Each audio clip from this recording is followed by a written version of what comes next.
All right, welcome. We'll just give everyone a few moments to log on. This is the Western Road, Sarnia Road, Philip Aziz Avenue Environmental Assessment, Public Information Center number 2.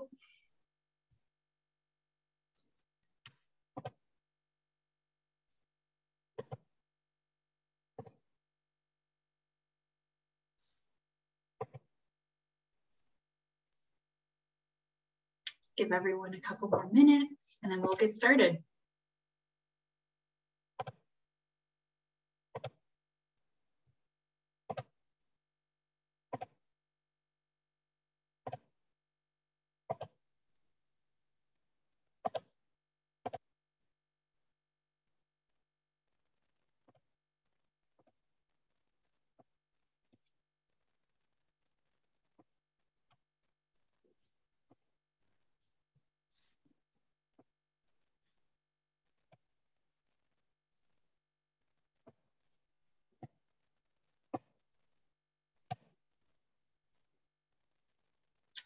All right, so welcome again to the Western Road, Sarnia Road, Philip Aziz Avenue Environmental Assessment, Public Information Center number 2.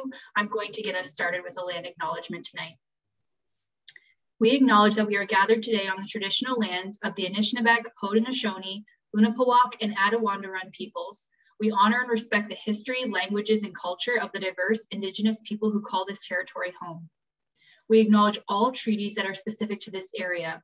The Two-Row Wampum Belt Treaty of the Haudenosaunee Confederacy / Silver Covenant Chain, the Beaver Hunting Grounds of the Haudenosaunee Nanfan Treaty of 1701, the McKee Treaty of 1790, the London Township Treaty of 1796, the Huron Tract Treaty of 1827, with the Anishinaabe and the Dish with One Spoon Covenant Wampum of the Anishinaabe and Haudenosaunee.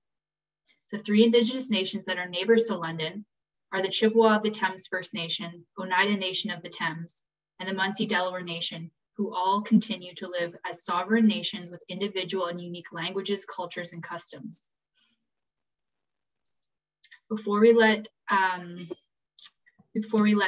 my colleagues take over, I'm just going to go through a couple of housekeeping items on how the session will run. So just a reminder that as attendees, all of your webcams are off, so we can't see you, but you can see us.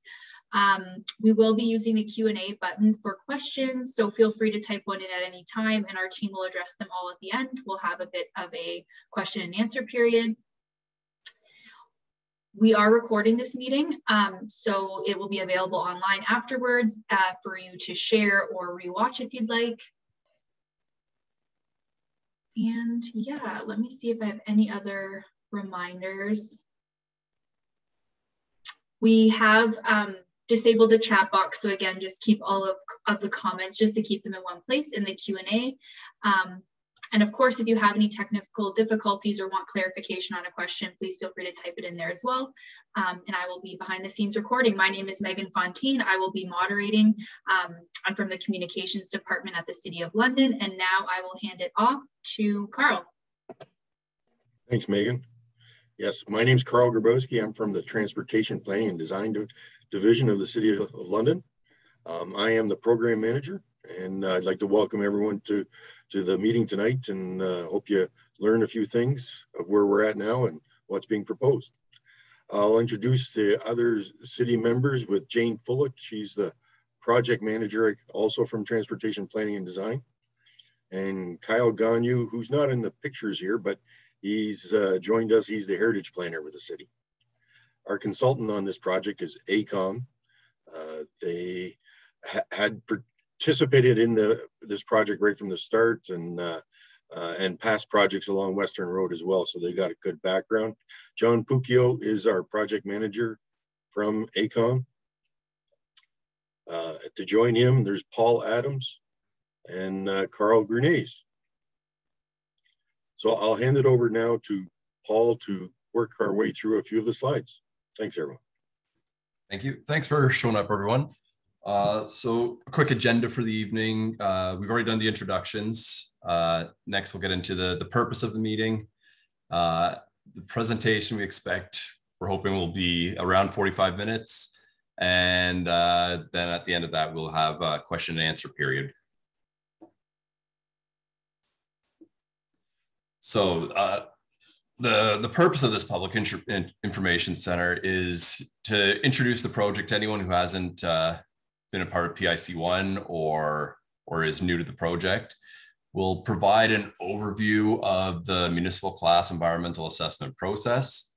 We'll provide a summary of what took place during PIC number 1, where we describe the problem and opportunity statement, and we'll present that again. We will present the design alternatives that were based on the preliminary planning alternatives from the first PIC, and then also the purpose is to meet the project team and also get your feedback. So the municipal class CA study process is a 5-stage or 5-phase process. For Schedule C projects, we follow all 5 phases. Phase 1 is the problem and opportunity statement.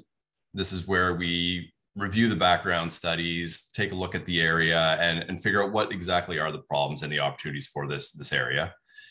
We then move on to phase 2, which is the alternative planning solutions. And then we continue reviewing our existing environment. We identify and evaluate any feasible alternative solutions that can address the problem and opportunities. And then we present them at Public Information Center 1, and we select what we call a preliminary recommended alternative solution. After that, we take comments and feedback and confirm that recommended alternative, and then move on to phase 3, which is design concepts. For phase 3, we evaluate design concepts based on the planning alternatives, and look at all the environmental impacts and come up with a preliminary recommended design alternative, which we then present at a Public Information Center number 2, which is where we are this evening. After that, again, we'll take any comments, see how we can address them, and then reconfirm whether our design alternative is where it needs to be, and then move on to phase 4, which is the environmental study report, which is a document that will basically show the decision-making process for this study, all the consultation process, and we'll then post this online for 30 days for people to review and comment. And again, we'll do our best to address any comments that we get after that. Once all those comments are addressed to the best of our ability, we then can move on to phase 5, which is implementation of the plan. Detailed design, tender, construction, and moving on from there. And that would be the complete phase of the project. So a quick summary of what happened in PIC1. It was held on December 1st last year. We provided the existing conditions and project background for the study area. We highlighted that this study actually started in 2015, but due to alternative routes for the rapid transit area, it got put on hold. And now that the north leg of rapid transit is not proceeding, the city restarted the municipal class environmental assessment process. So at the first PIC, we presented our problem and opportunity statement.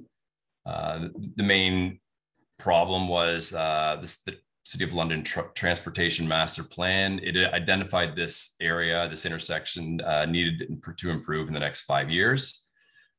This intersection accommodates a lot of pedestrians, cyclists. It's a significant transit route, and there's numerous vehicles that use it every day.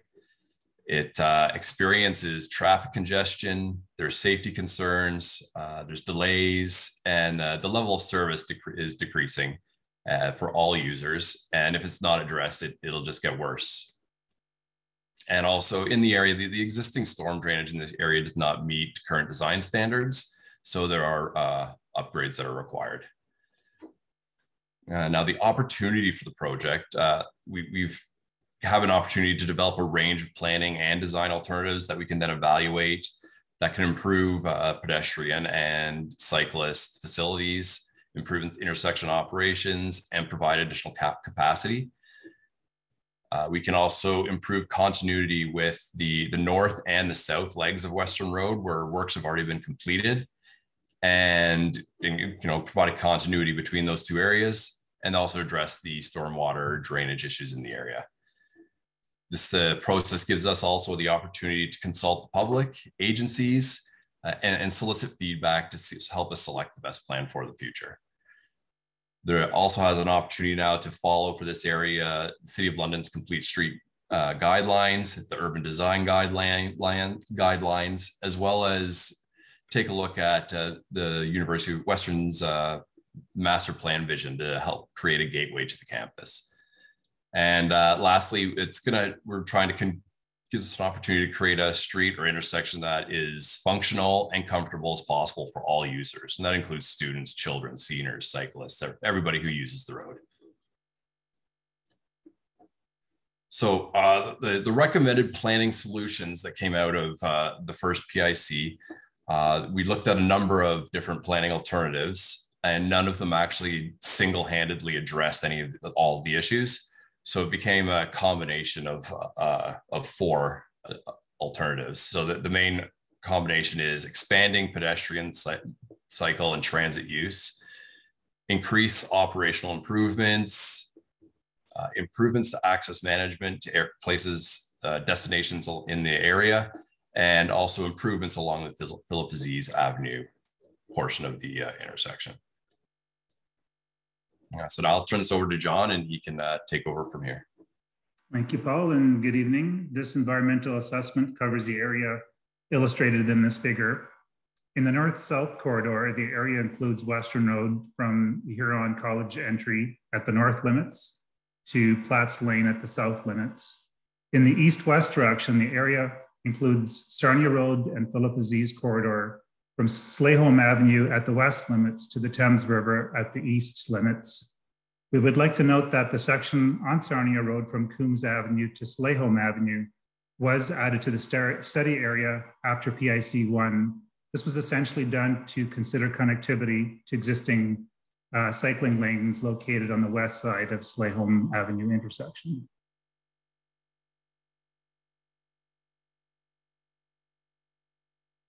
To address the various issues within the study area, we focused a review of alternatives in the 4 following areas, namely Sarnia Road, Philip Aziz Avenue, Western Road, and the intersection of Western Road, Sarnia Road, and Philip Aziz Avenue.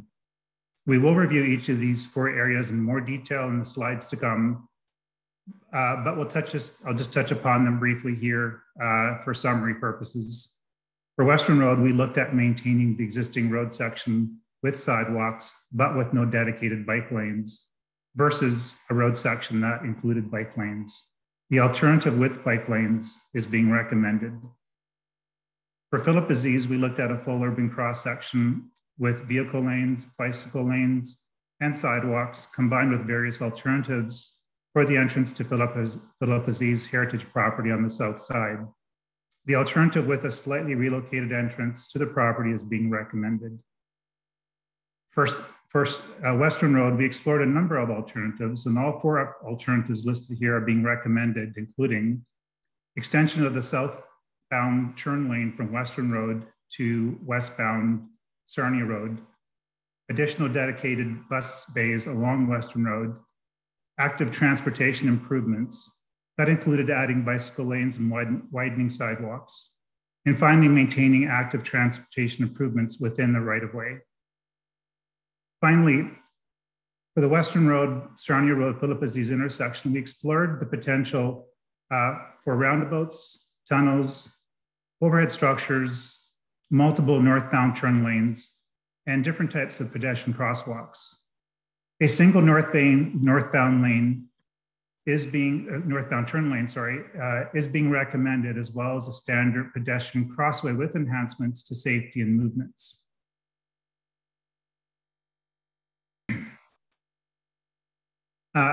As mentioned, what is being recommended for Sarnia Road is the addition of raised bicycle lanes from Western Road through to Slayholm Avenue on both sides of the road.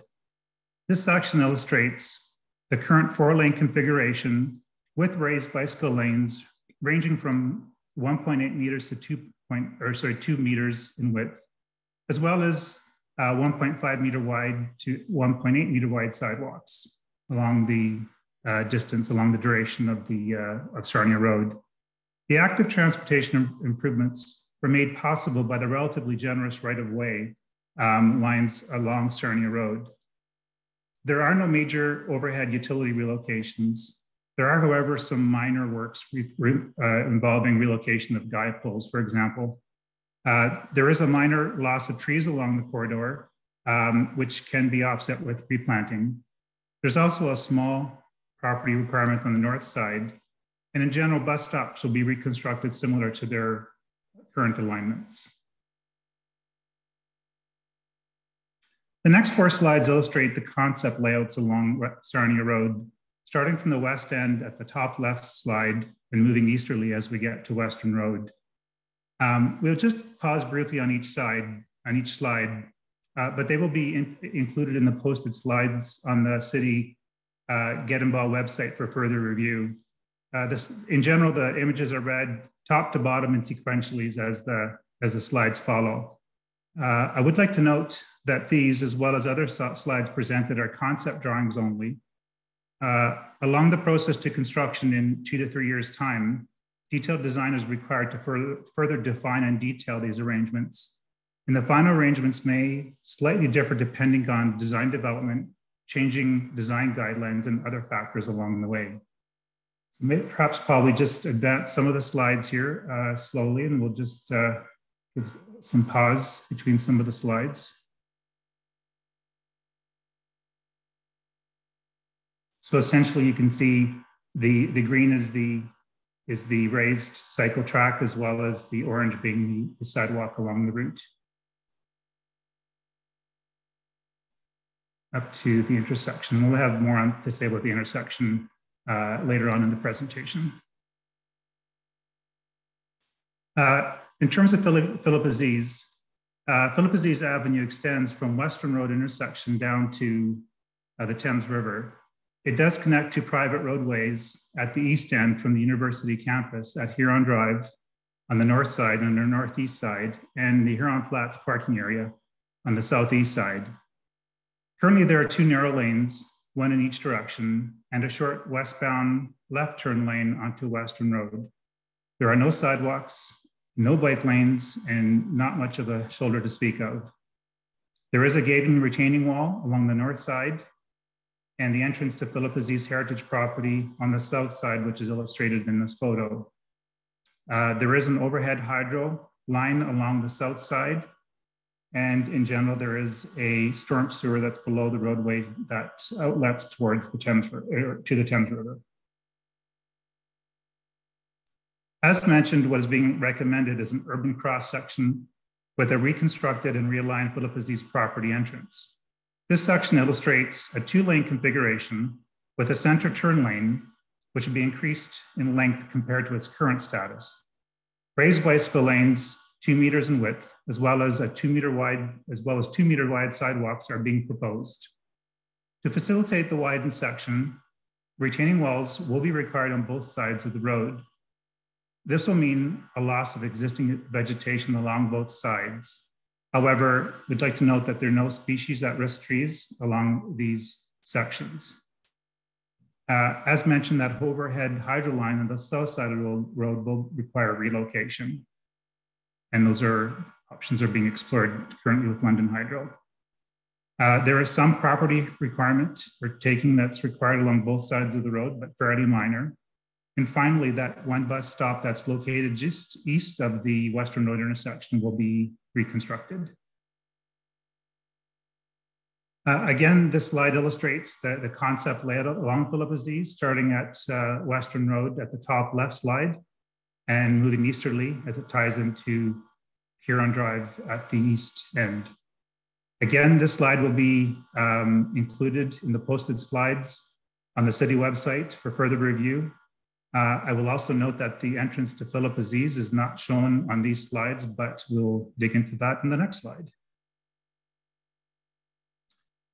The Philip Aziz property is designated under the Ontario Heritage Act and is currently owned by Western University. The proposed roadway improvements, including addition of sidewalk and bicycle lanes, will impact the Philip Aziz property entrance, including the existing walls at the entrance, which are currently identified as a heritage feature to the property. While there are no impacts to the buildings on the property, removal of a portion of these walls at the entrance are being recommended to suit the road cross-section. Further, the grades into the property would be excessive from the current entrance or from the revised entrance location. After review of a number of alternative entrance locations, a reconstructed entrance to the west of the existing entrance is proposed with a functional grade of about 3% up to the property area, which is at a higher elevation than the roadway.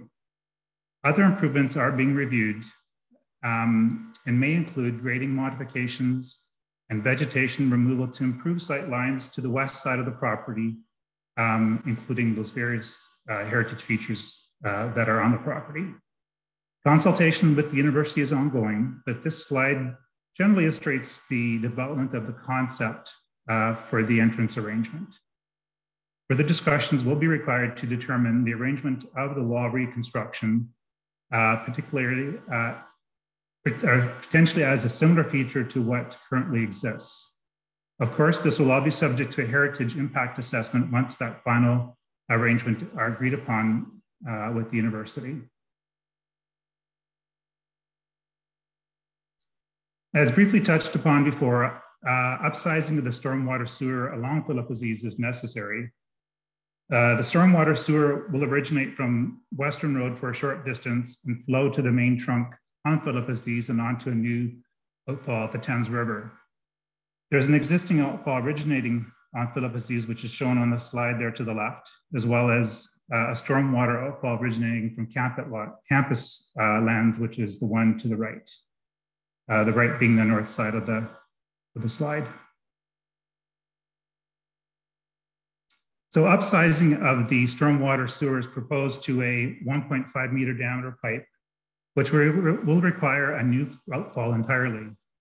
Although not mentioned on the slide, there will be some water quality treatment measures implemented along with the new stormwater sewer, including, but not limited to oil grit separation, to reduce some conflicts with other buried surfaces in the area and for improved flow of the sewer, that is aligning it to the flow of the Thames River.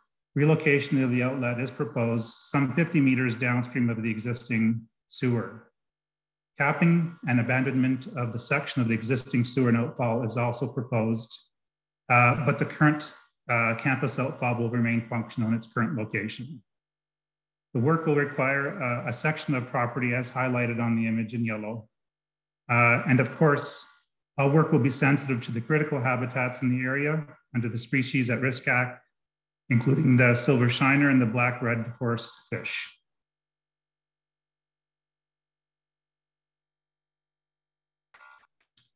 There are a number of enhancements recommended for Western Road. We are proposing to provide connection to existing active transportation facilities at both the north and south limits of the project, where there are currently bike lanes.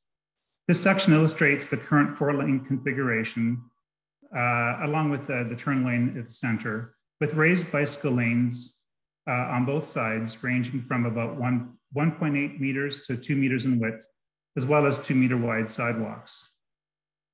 Extension of the southbound turn lane to Sarnia Road is also proposed, and that will be discussed on another slide shortly. There's an opportunity to add bus bays, which also will be reviewing shortly. And there's opportunity for medium planters south of Lambton Drive, which provides some continuity with the road section to the north and can provide some element of safety as an ident for people crossing the intersection. We note that there are numerous relocations of streetlight poles and guide poles along the entire corridor. There is an extensive pole line on the east side of Western Road from Platts Lane to Philip Aziz. We are proposing to limit pole relocation from about the entrance to Essex Hall to just Philip Aziz. So for the most part, we are able to maintain the existing pole line, but there is some minor, hydro pole relocation on the east side. And finally, there are some property requirements along the corridor, along each side. We mentioned the extended turn lane. So this is essentially what we're proposing. Some 40 meters of additional turn lane is being recommended. This proposed work requires a section of property to suit the limit to the widened road platform. It is our expectation that the extended turn lane will improve queue delay for traffic, including southbound traffic that goes through the intersection. So essentially, we're adding about 30% of turn lane along this stretch here, which should improve situation. In terms of proposed bus bays, currently we have one dedicated bus bay, which is northeast of Lambton Drive. We are proposing to add 3 more. Essentially, we've got one location southwest of Brescia Lane. We also have one northeast of Philip Aziz and one southwest of Sarnia Road. Currently, we're in discussions with London Hydro to determine the size of these bus bays.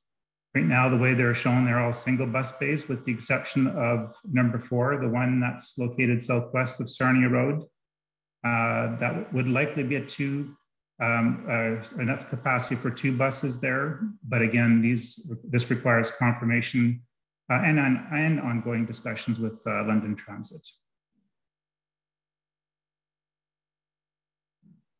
This is the start of our concept slides, but wanted to touch upon a number of items at the south end of the study area. As you can see, we're connecting to the existing bicycle lanes that were recently added to just north of the intersection a couple of years back now. Starting at the south end of the project, the bicycle lanes will be raised and protected. The bicycle lanes and sidewalk just get around that existing property line at the one residence. But property north of that will be required along the east side to accommodate the widened platform, as well as some reconstruction efforts to the walkway that currently extends to the university fields. So again, the next number of slides illustrate the concept layouts along Western Road, starting from the south end to the north limits of the study area. Again, the images are read from top to bottom and sequentially as the slides follow. Again, these slides, we'll just pause briefly here, but these slides will be included as part of the presentation package on the city's site for further review. That's the Sarnia Road intersection. As we proceed north, you can see the one bus bay south of Brescia Lane. The south side shows the intersection at Brescia and Lambton Drive. And as we head north to the project extents, it ties in with the bicycle lanes at the north extents.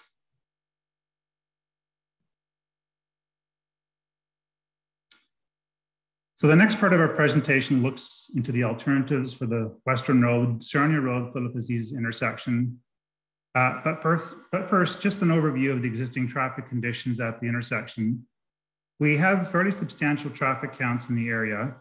We have close to 29,000 and 24,000 vehicles per day on Western Road and Sarnia Road, respectively. Pedestrian counts vary significantly at the intersection through the day and generally increase substantially at the morning and afternoon peak hours. Currently, pedestrian levels are less than 1,000 per hour in any direction at the peak times. Not shown on this slide, but we also know there are about 100 buses per day stopping at the bus stops in the northbound and southbound lanes. Some of you may be familiar with this type of graphical representation of the level of service for traffic. On the left, we have the analysis results of the AM peak hours, and on the right, we have the PM peak hours. The legend to the right illustrates the level of service, where level A, illustrated in green, is good, while level F, illustrated in red, is poor. As you can see, there is a critical level of service occurring for traffic movement around this main intersection of our study area, which is the Philip, Aziz, Sarnia Roads, and Western Road intersection. Another interesting area to note is the traffic movement originating from the Springett parking lot just south of Huron College in the afternoon peak hours. In fact, the Springett parking lot is one of the primary trip generating and destination areas within the study area, which explains the level of service occurring in the PM peak hours. So Western Road, Sarnia Road, Philip Aziz intersection is a difficult area with many challenges. For example, you have all forms of transportation converging to this one area and competing for crossing time. The conditions vary significantly throughout the day, as well as at various times of the year. And the area in its current form is constrained spatially. We'll explore the alternatives briefly in the next number of slides, but this is just a summary of the alternatives that were explored. And they included roundabouts, overhead and below grade structures, single versus double turn lanes on Western Road, and scramble versus standard pedestrian crossings. While we'll get into it a little bit more in detail shortly, I would like to note that we are recommending a single northbound turn lane, as well as the typical pedestrian crossway.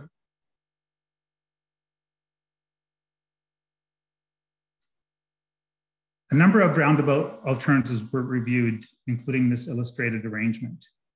In general, modeling suggested that there was an insufficient increase in the level of service for traffic movement, particularly during peak times. The arrangements require a significant amount of property acquisition, which ties into the high cost to implement a roundabout. But one of the larger considerations in screening this out was the lack of benefit to active transportation users, and in particular pedestrians. In some arrangements, roundabouts can offer improved safety for active transportation. However, various roundabout arrangements often can benefit one mode of transportation in favor of another. In general, at this location, there appeared to be a lack of benefit for active transportation users. So with this in mind, roundabouts were screened out as a good alternative, and this alternative was not carried forward.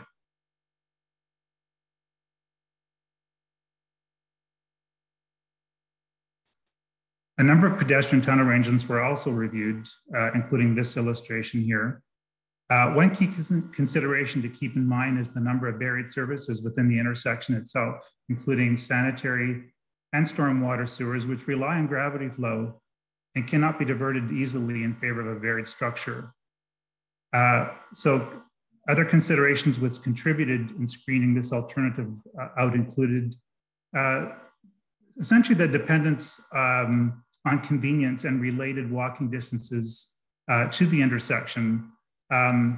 If located too far from the intersection, for example, the fear is that a good percentage of potential users would simply opt to go to the grade crossing, which is similar to the experience with the tunnel to the north of here.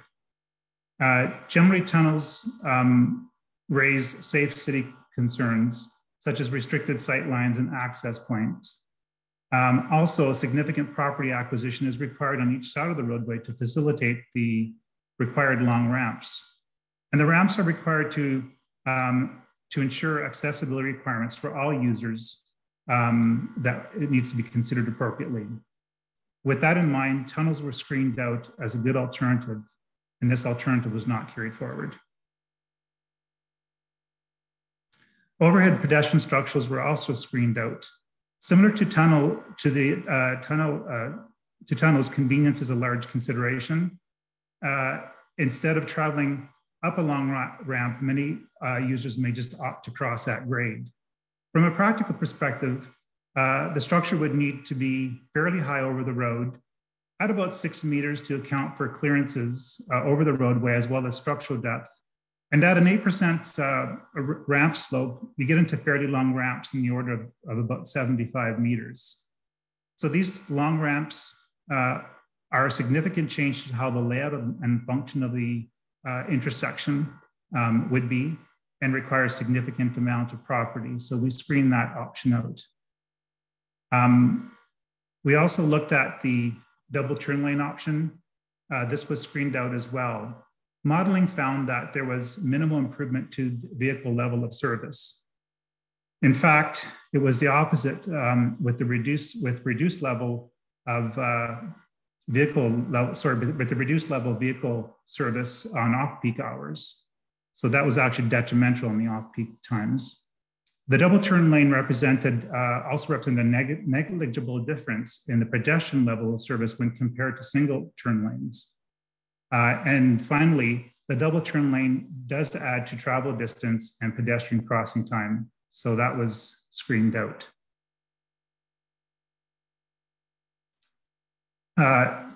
In terms of the Scramble intersection, in general, what happens in a typical busy intersection, pedestrians cross upon receiving a green light, leaving the tail end of the green cycle for right turns for motorists. When there are higher numbers of pedestrians, though, pedestrian flow can continue right until the end of the cycle, with almost no traffic being able to turn. This can lead to incidents of aggressive turns by frustrated drivers in an effort to beat the red. We do know that scrambles do not benefit all intersections, and there is some divided opinion as to when and where scrambles are most effective. Generally, they work best when there are a large number of pedestrians for a sustained period of the day and where crossings occur in all directions. Just touching upon some general advantages to scramble intersections. One is safety. Cars and pedestrians do not advance at the same time, and it lessens the chance of conflicts. And also convenience. Pedestrians can cross diagonally for a short, and have a short wait time, basically, compared to having to wait for two phases of crossings. In terms of disadvantages, for example, if a scramble is added, but the other traffic phases of lights cannot be shortened, pedestrian wait times can increase. This adds to the wait times between crossings for all modes of transportation and can, in some cases, lead to some impatience, such as increased jaywalking and impulsive crossing. There may be increased delays for pedestrians wishing to cross basically one street that is not on a diagonal as well. At times of low pedestrian volumes during certain times of the day, there may be motorist non-compliance issues as well, particularly at locations where red or right turn lanes on red are banned. And lastly, as a generalization, both vehicle and transit through capacities, in other words, essentially trying to go through the intersection straight, those capacities can decrease, with wait times at the intersection generally increasing. For this intersection specifically, the pedestrian traffic counts do not approach the general criteria used by some jurisdictions to warrant scramble intersections. Yes, pedestrian counts are high for short periods of time centered around the AM and PM peak times, but heavy pedestrian traffic volumes are not sustained throughout the day and only occur for 8 months of the year. Accordingly, there was an insufficient volume of pedestrian traffic to support a decision to recommend a scramble intersection. There were also other concerns in supporting the scramble intersection, which were related to the difficulty in integrating safe movements related to AODA as well as bicyclists. A scramble intersection was not recommended to be carried forward. Instead, a standard crosswalk with enhancements was recommended, as we'll see in the next slide.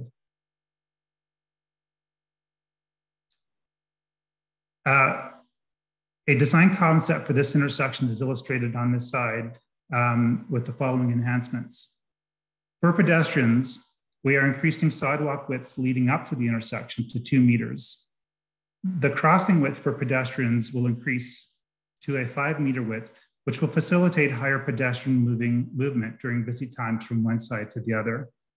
The crossings will also benefit with increased separation from the through traffic lanes, thereby minimizing pedestrian exposure and improving visibility and sight lines. For bicyclists, there are a number of improvements.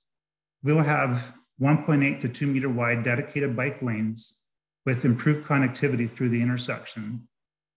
The arrangement with clear pavement markings will communicate the bicycle lanes, provide safe paths of travel, and allow for queuing of bicycles at the corners.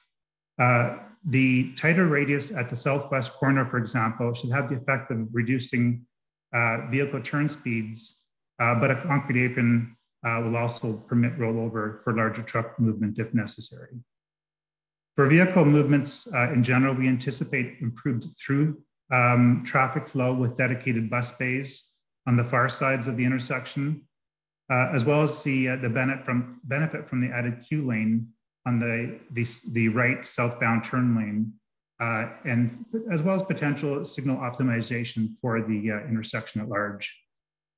Generally, we're proposing to incorporate a protected intersection design, adoption of Book 8 design approaches, items to facilitate better safety for pedestrians and cyclists, and a reduced, in general, just reduced turning radii to manage vehicle speeds.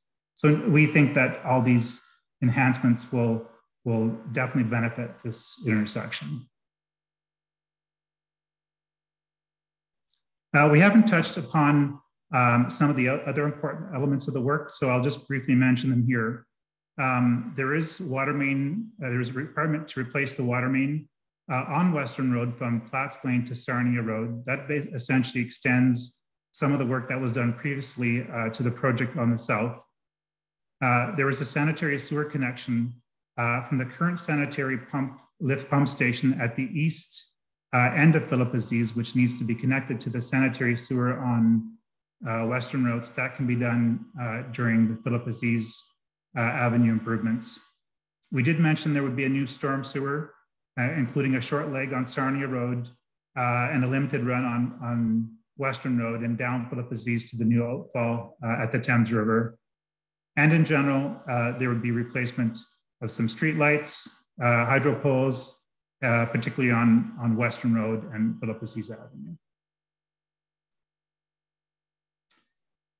In terms of summary of improvements, this project is currently being scoped through the EA study and can improve active transportation and localized operational issues in the area of Western University, University Hospital, and in general emergency access.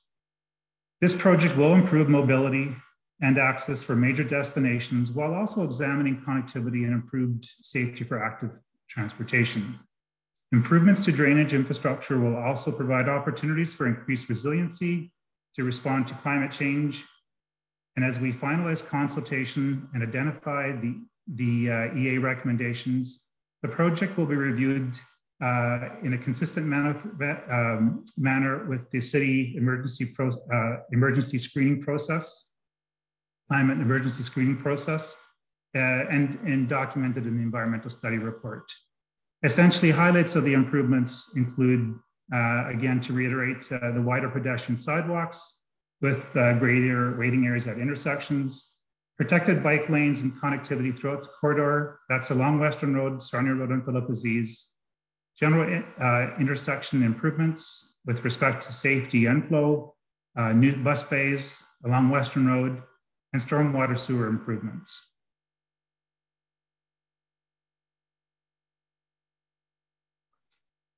An alternative access point to city street network was not part of the study, just to mention. As part of future campus developments, Western University will likely be exploring alternatives for a connection to Sarnia Road. The city would cooperatively review these future plans to bring traffic to Sarnia Road while ensuring that there is no cut-through traffic onto adjacent low traffic volume residential streets. So this is something that will likely happen in the future, but has not been incorporated as part of this study. Finally, for next steps, we're looking for input from this Public Information Center throughout the summer. We're looking for input from the public, agencies, stakeholders to confirm the preferred planning alternatives. Heading into the late summer, early fall, an environmental study report will be prepared. Once available, the report will be made public and for public review for 30 days. If no issues are raised within the 30-day review period and subject to MECP acceptance, the city would proceed to detailed design. So those are essentially the next steps to the project.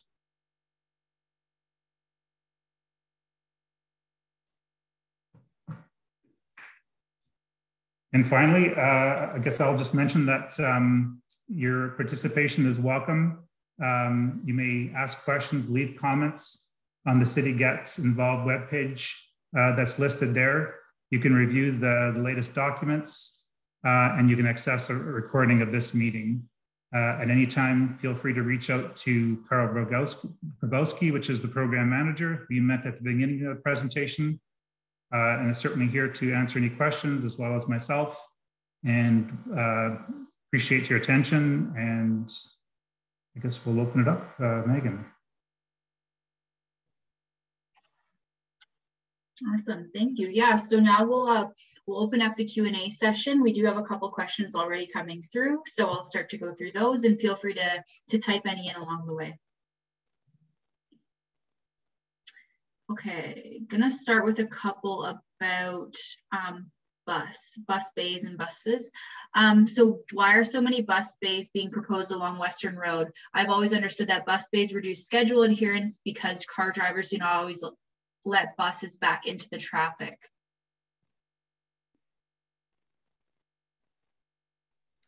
This is something that's definitely ongoing review with London Transit. There has been acceptance of the proposal to go with bus bays. There are potential issues when people don't allow or yield to buses when they try to get back into the lanes. There may also be some public information that's provided out there to increase awareness. But essentially, we are looking at these arrangements with London Transit still. Okay. And will the bus stop on Philip Aziz Avenue stop the traffic behind it, which then backs up onto the intersection with Western? Our understanding of this bus stop in particular is that it's only an express bus stop, so it doesn't operate at all times. Currently, there's been no particular impact to level of service related to that bus location, and therefore was not considered for a bus bay in particular. Thank you. Why is there an abrupt end to the cycling lane on the south side of Philip Aziz? Essentially, the bike lane there would join the road with Sharrows. Part of the reason for that is these lands to the south are university property, and these lands are being reviewed for some future developments. Essentially, the bus lanes would end just at Huron Drive there, just shortly, or just within a short distance to the east. So essentially, it's a recognition that this arrangement to the southeast there would likely change over the next number of years, and we'll know more in the next number of years as the development for Western is identified and designed. We know that they are looking at that area actively. So pouring significant and potentially expensive changes into that is not warranted at this time. And potentially there may be opportunity to integrate some improved arrangement there as we know more. Okay, thank you. So regarding comments around Western's future plans, can you share when these plans will be shared with the public? And secondly, what, if any, public process would the city require for the university to create a new connection to a city street? I'm not sure I can answer that question fully, so I'll defer to Carl, but maybe the only one thing I'll say is the university is a private entity, and I think the city does get wind of some projects through the site plan approval process. And I guess as that's known, things can be integrated with some of these design developments. But Carl, I'm not sure if you want to add anything to that. I think you're covering it pretty close there. There is a development agreement that the city has with the university. It is a large one that covers their Western's whole campus. But this goes beyond the scope of our environmental assessment, and we can't comment with any confidence as to what will be presented, when it'll be presented, and how it'll be presented. So sorry for that, but it does go beyond what we can offer in the way of definitive answers for it. Okay. Thanks, Carl. Going back to the bike lanes, what forms of protection were considered for the bike lanes along Western and Sarnia? Is there the possibility for tree cover or greenery between the road and the cycling lanes?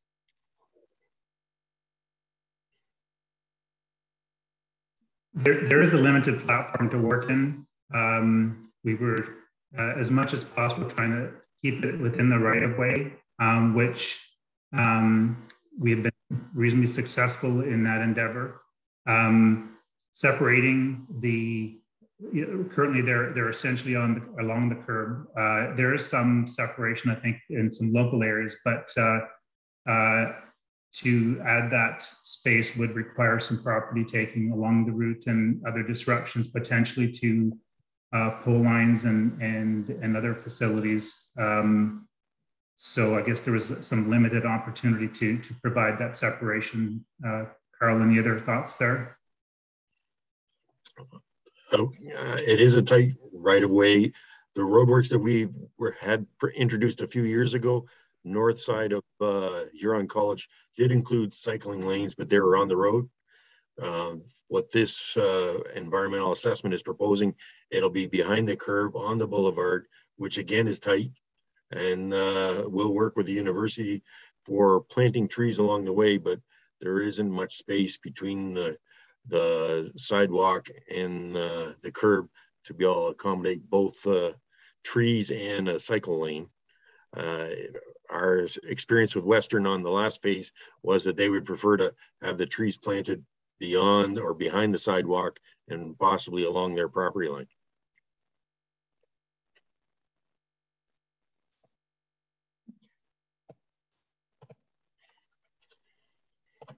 Thanks, Carl. Okay, a couple more questions coming in. Just a moment here. Will there be a boulevard along Western Road? It seems very dangerous to walk right beside traffic, which is often going 50 to 60 kilometers per hour. The way the arrangement is, the sidewalk is separated from the road. It is separated via the bicycle path. There is some separation so that, in other words, pedestrians are not walking directly on or against the traffic lanes. In some locations, we have utilized some existing sidewalks, which has even further separation. But in general, we're looking at some separation with basically that asphalt pathway that represents the bike lane. So the traveling public, pedestrian public, it has some separation with that with the travel lanes.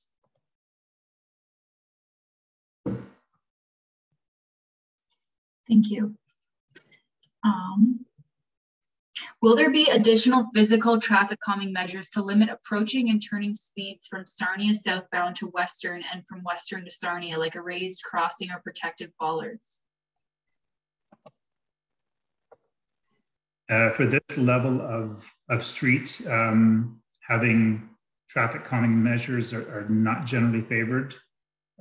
Some of the, as mentioned earlier, some of the churn radii on each of the corners would be reduced in order to slow traffic down.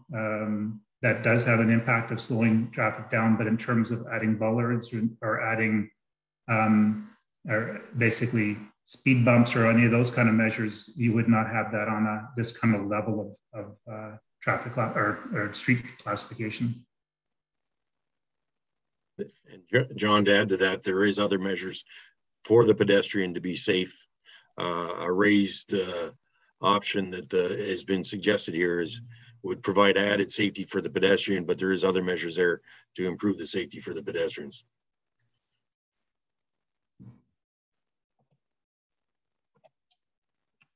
And there is a question here about what the planned southbound Sarnia to Western turning radius for both the turn lanes is. I'm not sure I can answer that off the top of my head. It's an exercise that would be ongoing to review what those appropriate radii would be. Certainly that would be further defined during detailed design. This is conceptual design, and there's opportunity to make those revisions to an appropriate value as the design develops.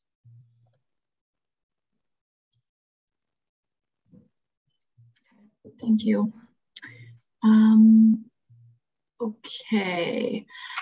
Question around bike lanes. At Western Road and Platts Lane, can the bike lanes continue into the intersections as raised ones instead of going into the road? The long section, which is southbound and sandwiched between a through and a turning lane, would be scary for cyclists and drivers crossing the bike lanes, often the right turn one. Plus, being curved will make it more scary and could be dangerous. This is certainly something, it's a good comment. This is certainly something that can be reviewed. There is precedent in other locations across the city to have them cross the turn lane to basically get them back to the appropriate location and line it up with the other side of the intersection. You know, I think it can be reviewed in terms of the appropriate location of that crossing. You know, so bringing that crossing closer to the intersection may have some merits and reduces maybe that time or that distance that the bicyclist would be adjacent or sandwiched between the two lanes. So that's something that could be explored and looked at in more detail. All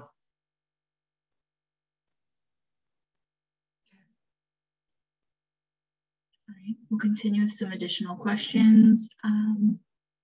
Have you considered having a reduced speed limit in a region around this intersection to improve safety?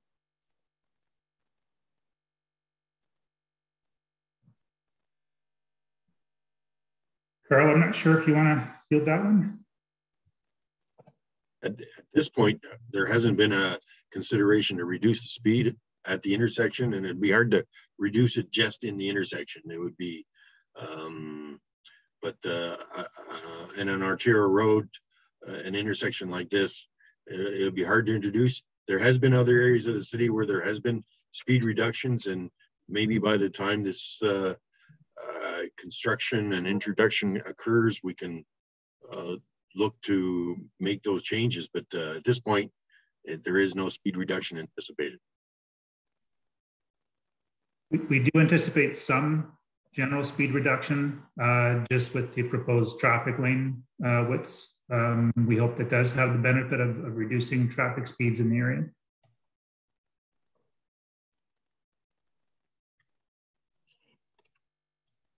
Another question, is there any way to help or encourage Western to reduce the total car parking on campus and therefore reduce traffic to and from campus?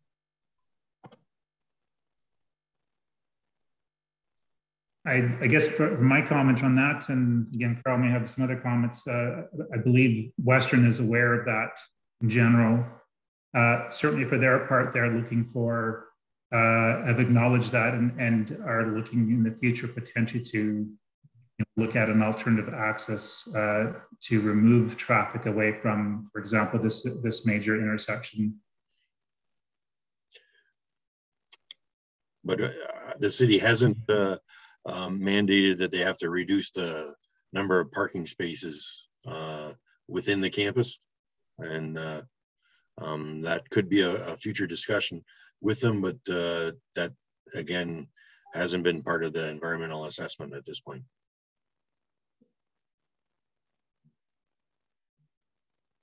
Okay.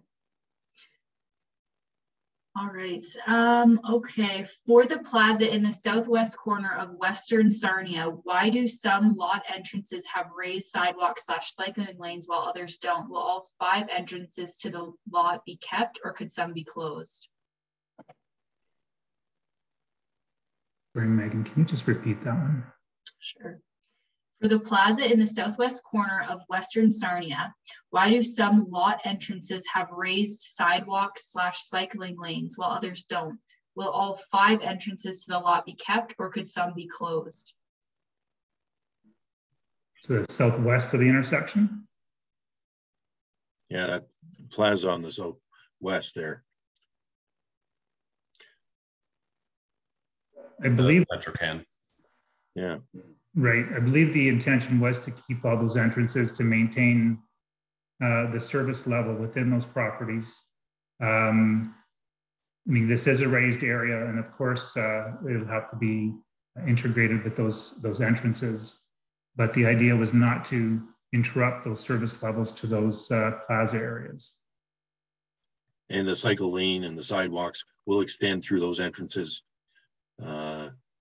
accordingly in a safe manner. With appropriate pavement markings, et cetera. Yeah.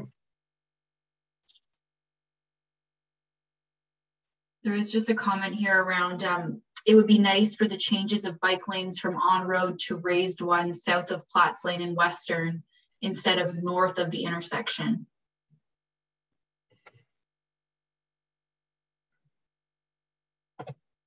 The intersection has been reconstructed as part of the previous work. It would dictate reconstruction. The limit of this project was identified to be in the north side of Platts Lane, and would involve potentially some serious reconstruction of that intersection to accommodate that.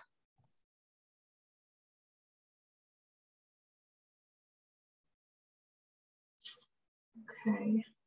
Regarding the Philip Aziz bike lane sharrows, since bikers and vehicles will be going single file, will there be appropriate traffic calming measures to enable proper sharing? They won't be going single file, will they, John? Maybe you can show the drawing there again.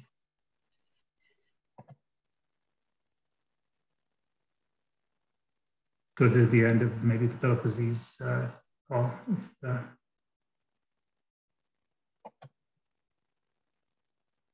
The cyclist will have a separate lane from the through lane of traffic in each direction. Was the question related to essentially the east end of that, though?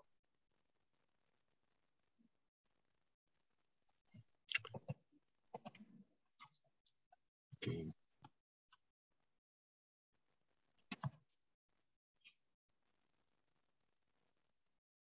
Are you getting to it? Apologies, my computer's lagging all of a sudden. So we're trying to get to the end of Philip Aziz. Yes.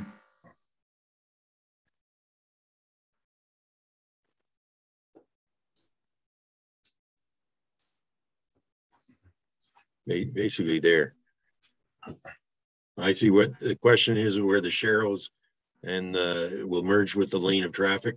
Our discussions with Western, and John has alluded to it a little bit, they have road improvements coming about the same year as we will be doing the road works here as well.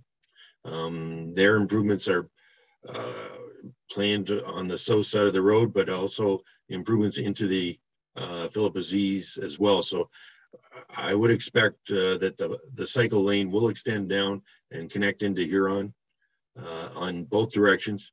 And we just haven't shown fully how that would make a connection, because Western's plans are not defined on a plan for us to know how to coordinate and implement in a manner that can be done once rather than twice. We expect by the time, and I'm thinking this could be about 2024, that by the time we do that construction, we'll have it all coordinated and the cycle lanes will extend right down and make the connection to Huron. And I think there's certain, there's certain acknowledgement from the university too that, they're interested in improving connectivity with respect to bicycle lanes as well. So that's would be something on their minds in the future.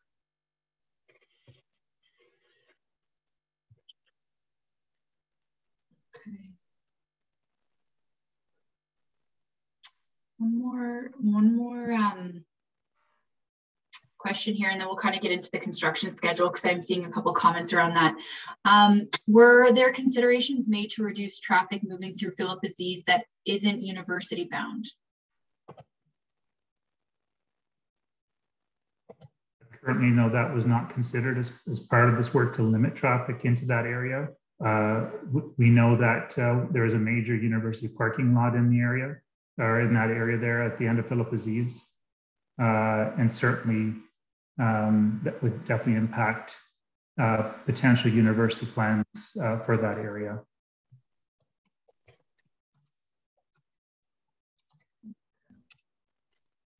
Thank you. All right, yeah, so in terms of construction schedule, when do you expect the project to start and how long would you expect the construction to take? Correct me if I'm wrong, Carl, I believe the current plan right now is to have it phased over a two-year period with Philip Aziz likely proceeding first at the earliest in 2024, with the remainder of the areas to be completed in 2025. And possibly 26. Western has plans throughout the campus. Starting in 2024, along Philip Aziz, we'll bring the storm sewer up to the intersection of Sarnia and Western Road, and that is what's needed to extend, and I think a little bit to the west on Sarnia Road, but definitely northerly along Western Road. So if we can get Philip Aziz carried out first, 2025 will be work on Western Road and Sarnia Road. Many times we return the following year to finish the top layer of asphalt and some minor tree planting or sod placement if there's anything that's outstanding. So I wouldn't doubt it will extend into the spring of 26. So our anticipation is start on 24 along Philip Aziz, get out onto Western Road and Sarnia Road in 25, and finish it early in 26. Okay, thank you. Okay, another question here. Since Essex and London Halls and the plaza open directly onto Western and pedestrians are very sensitive to distance, is there going to be anything to accommodate people crossing from the halls to the plaza or drivers turning from the halls or plaza?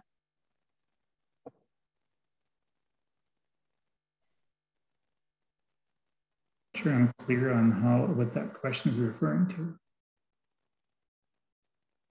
Yeah, Essex and London Hall. With the plaza in particular. I'm assuming the plaza is the southwest corner where the Petro-Canada, Subway, Barracat restaurant are. Hmm.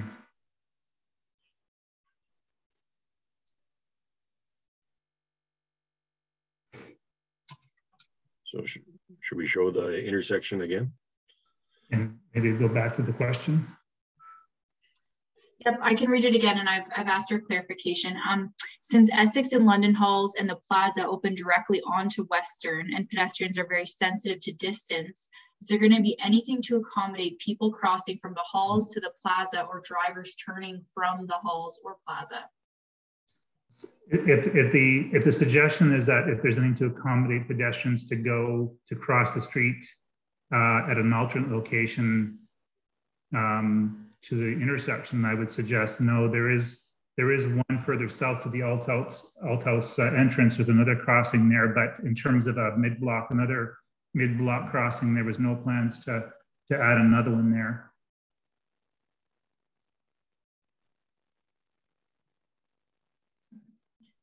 Okay, feel free to reply back if you'd like any more clarification on that response as well. But it's a pretty congested area with the turn lanes like that.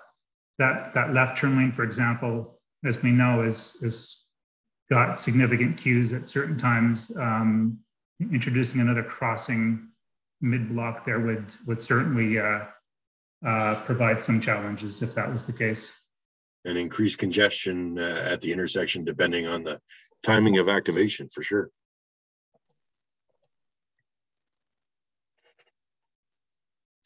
Any consideration to enable people to cross the streets near Combs and Brescia to access both directions of buses? There was one at Brescia Lane. There is a current crossing right now, which will be reinstated. There's that one near Brescia Lane. Yes, so that's fairly close to Combs. That will be reinstated. That will continue to be available, correct. Okay.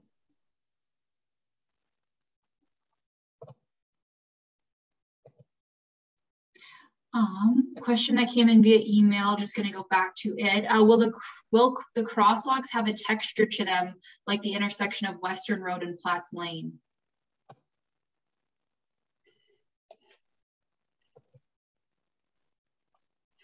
I believe that's likely more of a detailed design question, but certainly any enhancements, improvements, including textures, would be considered at that time. That was an urban design enhancement that happened at the time, and it could be extended up to this intersection at Sarnia and Western.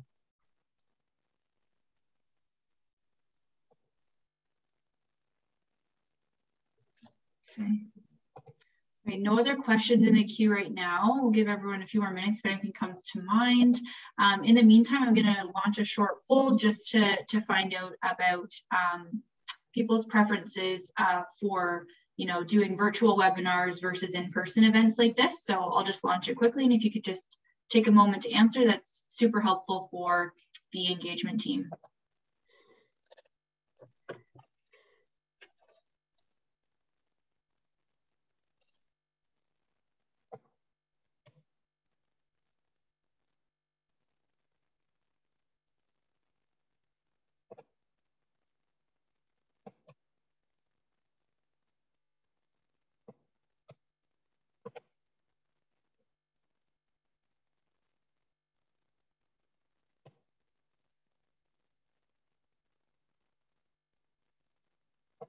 Okay. Most people have responded.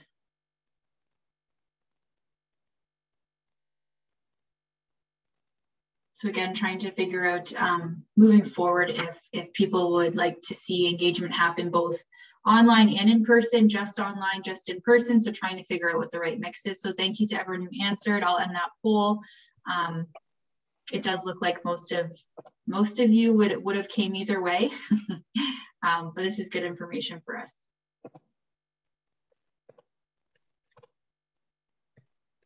Okay, we did have another question come in. Anything to encourage bicycle parking in combination with the improved infrastructure, perhaps shifting away from the Springette parking lot? Perhaps a bit of a difficult question. Certainly, I think people on bicycles would be more inclined to park a location that is closer to their end destination. So including areas for parking along the right-of-way may not be exactly in sufficient proximity to their end destinations. It's certainly a comment that I think the university might be interested in, and something I think they would likely be looking to do in the future as a general encouragement for people to get on bikes and all forms of active transportation. I agree with you, John. It is something that the bike racks that should be close to the buildings where the student or the destination would be.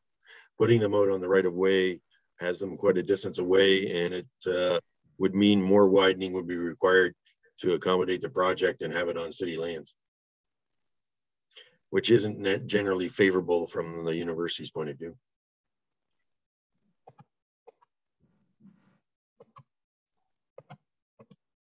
Okay. All right, let's see if we have just a comment here about that people do enjoy in-person sessions because it allows you to explore the different options a little better. So that's good to know. Any feedback that people on the call want to share in terms of feedback about today's webinar, preferences around engagement and what you prefer or what you like or dislike about these kinds of things, please feel free to share because we're always trying to improve these meetings. I'll also take a moment just to mention that the city is currently doing a mobility master plan. So planning out transportation infrastructure policies, plans, programs for the next 25 years. So really big picture plans underway. And if anyone hasn't already, we encourage you to go to getinvolved.london.ca, the same place where you'll find the website on screen here, and participate in the mobility master plan. There's just a few short questions online so people can share their mobility experience in order to help shape, transportation mobility for future generations. So what can the city do better? What can we change? What can we improve? What's going well and what isn't? We want to hear it all. So this is just like a little moment to remind everyone to participate and make people aware that this is happening because it's a really, really good opportunity to help shape the future of transportation in London.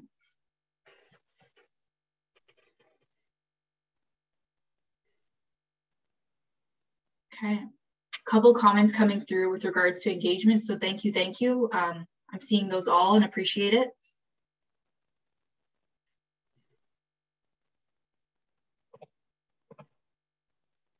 And we'll just give everyone a few more minutes in case there's any more questions.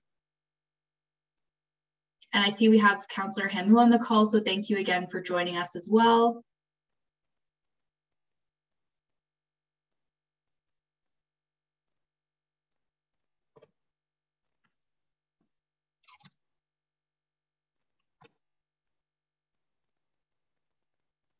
And just a reminder that this entire slideshow presentation will be uploaded as a PDF on the Get Involved website tomorrow, as will a recording of this session if you want to share it, rewatch it. And then there's a comment box at the bottom of the web page where you can add additional comments if you didn't get a chance to share them today. You can send them through that way, or as they mentioned before, email them to Carl or John directly.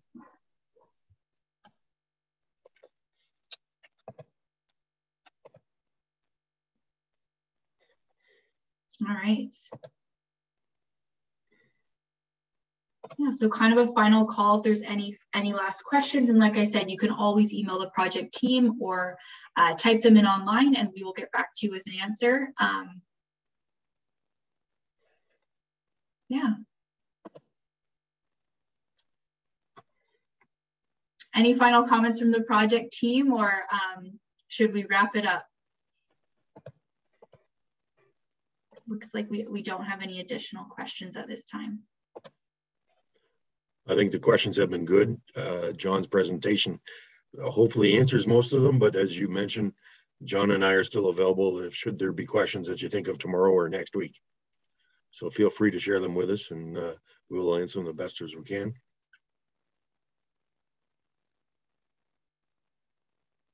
Awesome. Okay. All right. Well, that concludes today's Public Information Center. Thank you everyone for joining. And yes, please check the website for the files. We will make sure they're uploaded.